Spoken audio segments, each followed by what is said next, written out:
Épisode 17. La distribution du crédit.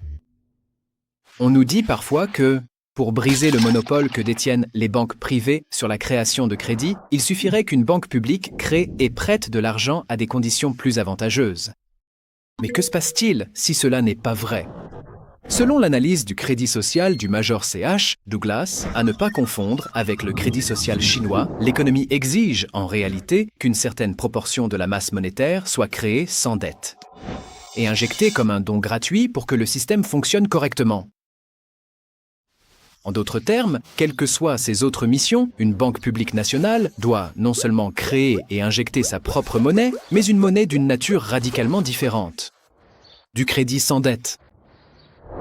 En créant puis en distribuant juste assez de crédits sans dette sous forme de dividendes nationales et de remises nationales, une autorité nationale du crédit pourrait résoudre le problème de l'écart et donner au public consommateur le véritable statut de propriétaire bénéficiaire du capital réel de l'économie. La nature, le volume et l'allocation de ce crédit compensatoire reposent tous sur un principe fondamental du crédit social. Si notre système financier doit fonctionner efficacement au service du bien commun, il doit représenter fidèlement les faits physiques de la vie économique. En d'autres termes, le système monétaire devrait refléter la réalité.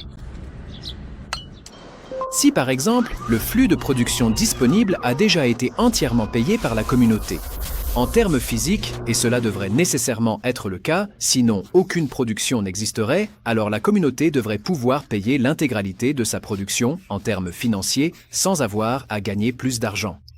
Sans devoir recourir à une production supplémentaire et généralement superflue, en particulier la production de capital et la production destinée à l'exportation, ainsi qu'à des projets et travaux gouvernementaux inutiles, et sans avoir à emprunter du crédit supplémentaire sous forme de prêts à la consommation ou de lignes de crédit.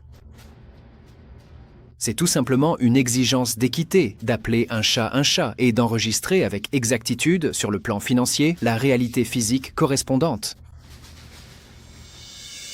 Une seconde exigence d'équité est que la communauté distribue cet argent directement aux consommateurs ou en leur nom. Cela reflèterait le fait que le consommateur ordinaire, par sa part dans les ressources naturelles données par Dieu à son pays, sa participation à l'accroissement non gagné de l'association, c'est-à-dire les avantages de l'association collective et sa part dans l'héritage culturel, c'est-à-dire l'héritage technique des scientifiques, ingénieurs, inventeurs, organisateurs, etc., fait de lui le bénéficiaire légitime du capital réel de la société. Placer l'intérêt des consommateurs au premier plan garantira que, tandis que la production excédentaire de l'économie est distribuée et que les producteurs peuvent toujours couvrir leurs coûts, les consommateurs pourront accéder aux biens et services dont ils ont besoin, pour survivre et prospérer dans les conditions les plus favorables et avec le moins de travail et de consommation de ressources possibles. Rompre le monopole du crédit détenu par les banques de cette manière contribuerait grandement à éliminer, ou du moins à atténuer de façon significative, les préoccupations habituelles que les réformateurs monétaires ont à l'égard de la banque privée, de la centralisation de la richesse, du pouvoir et du prestige entre les mains des financiers. Contrairement à de nombreuses autres propositions de réforme monétaire existantes, les propositions du crédit social entraîneraient également un certain nombre d'autres avantages indirects. Une sécurité économique absolue pour chaque citoyen en lieu et place de la pauvreté et de la menace de la pauvreté. L'augmentation des loisirs au lieu de la simple civilité, c'est-à-dire la libération de l'esclavage salarial, de l'esclavage par la dette et des emplois inutiles, stupides ou destructeurs. L'élimination du fardeau chronique et irrémédiable de la dette de la société ainsi que des intérêts qui l'accompagnent. L'élimination du gaspillage économique et du sabotage. Des baisses continuelles des prix à mesure que la technologie progresse au lieu de l'inflation. Des impôts bien plus faibles. Beaucoup moins de réglementation et d'ingérence gouvernementale. La coopération économique au lieu d'une concurrence impitoyable. La stabilité sociale et la fin des migrations de masse. La transformation de la civilisation fondée sur la libération de l'élan créatif et l'épanouissement à la fois de la culture populaire et de la haute culture. la protection de l'environnement, la conservation et la réparation, ainsi qu'un commerce international mutuellement bénéfique offrant une base solide à la paix mondiale.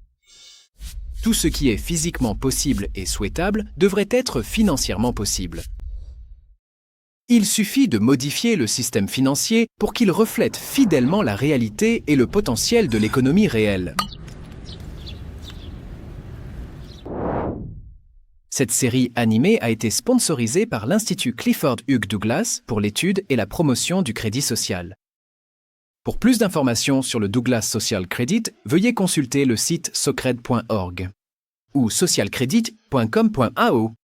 N'oubliez pas d'aimer cette vidéo et de vous abonner à notre chaîne.